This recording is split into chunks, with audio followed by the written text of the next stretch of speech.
Naniningil ng 200,000 piso para sa wala? Yan ang aligasyon laban sa isang center na ipinasara matapos mangako umano ng trabaho sa Germany kahit walang lisensya sa pagre-recruit. Ang modus, alamin sa pagtutok ni JP Soriano.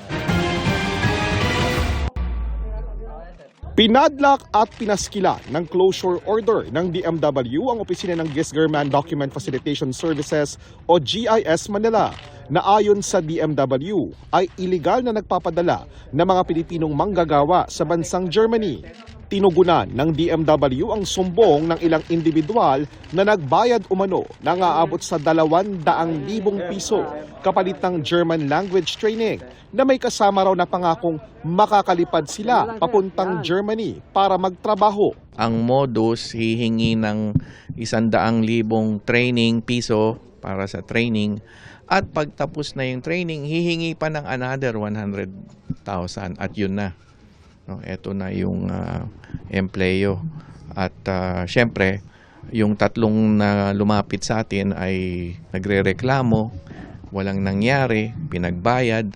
Sabi ng DMW, isang training at consultancy center ang GIS Manila na nagtuturo talaga ng wikang Aleman sa mga nais magpunta at magtrabaho sa Germany. Pero wala silang lisensya para mag-recruit at mag-deploy ng Pilipinong manggagawa. Ayon sa DMW, inalmahan daw ng GIS Manila ang operasyon ng DMW at nagpakita ng mga dokumento sa kanila.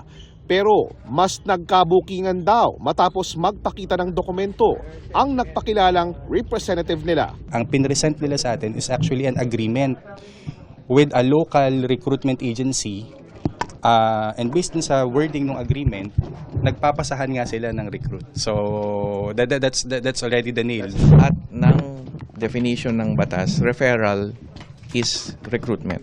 Posibleng maharap sa mga reklamong syndicated at large-scale illegal recruitment ang GIS dahil higit 3 na raw ang biktima at nagreklamo. Sinubukan ng GMA News na kunin ang panig ng inirereklamong opisina pero walang gustong makipag-usap sa media. Nagpadala rin kami ng email at text sa mga numero at email na nakapublish sa kanilang public pages.